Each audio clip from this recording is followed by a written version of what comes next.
Ketua DPC Partai Persatuan Pembangunan yang juga Wakil Bupati Tasikmalaya, Cecep Nurul yakin bakal maju sebagai calon bupati dalam Pilkada 2024. Ia sudah mendapatkan dukungan dari P3, PKS, Gerindra, PAN, dan Demokrat. Jika peta koalisi tersebut tidak berubah, Cecep yang dipasangkan dengan Asep Sopari dari Gerindra mengantongi suara mayoritas kursi legislatif. Di atas kertas, kemenangan sudah di depan mata, namun hasil survei berkata lain. Para pemilih Gerindra CS yang tergabung dalam koalisi Tasikmalaya Maju ternyata melirik Ade Sugianto.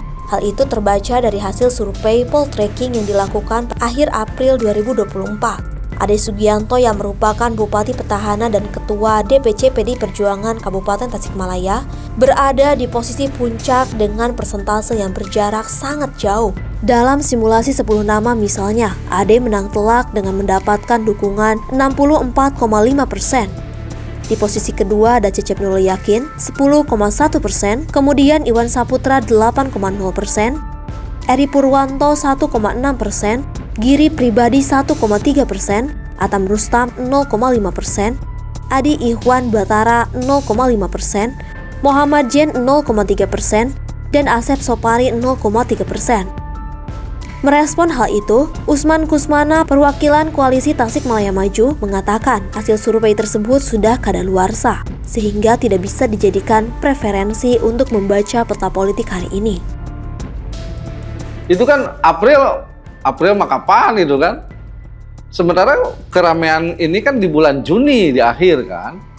Jadi nggak realistis survei yang bulan April dijadikan preferensi untuk membaca peta hari. Tidak terganggu dengan hasil survei itu. Karena hasil survei itu dilakukan bulan April. Yang kedua, realistis nggak kalau misalnya suara Gerindra yang notabene di kisaran 220 ribuan itu ya tidak dihitung. Ya kan? Kalau digabung modal awalnya P3 berapa, PAN berapa, Demokrat berapa, PKS berapa, dengan Gerindra berapa, di atas kertas hitung-hitungan modal awal, semestinya kita dalam posisi yang ready to win. Dalam survei yang dilakukan secara tatap muka itu diketahui, para pemilih partai yang tergabung di koalisi Tasikmalaya Maju menjatuhkan pilihannya kepada Ade Sugianto.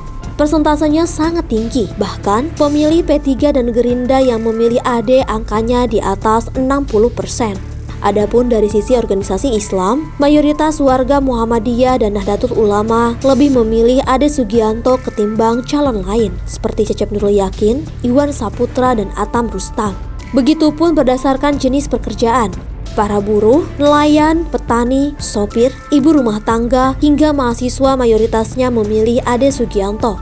Merespon hasil survei itu, Usman menyebut soal kinerja Ade sebagai bupati. Tapi pada sisi yang lain, kan ada survei juga yang mengatakan terkait bagaimana incumbent. Misalnya hari ini, posisinya misalnya 50 sekian persen masyarakat tahu bahwa incumbent itu jarang turun ke bawah. Fakta itu dibuka apa enggak? Apakah masyarakat juga tidak membaca bagaimana kinerjanya selama ini misalnya?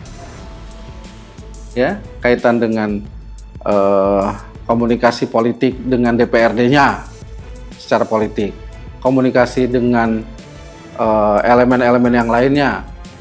Saya kira kita harus utuh membaca peta itu. Saya menghargai, menghormati posisi beliau sebagai incumbent misalnya. Tapi dalam bacaan politik kita harus membaca bahwa hari ini secara existing juga survei yang bulan April tidak bisa dijadikan patokan untuk menempatkan bahwa pilkada ini seolah sudah dipastikan sebelah sana yang menang.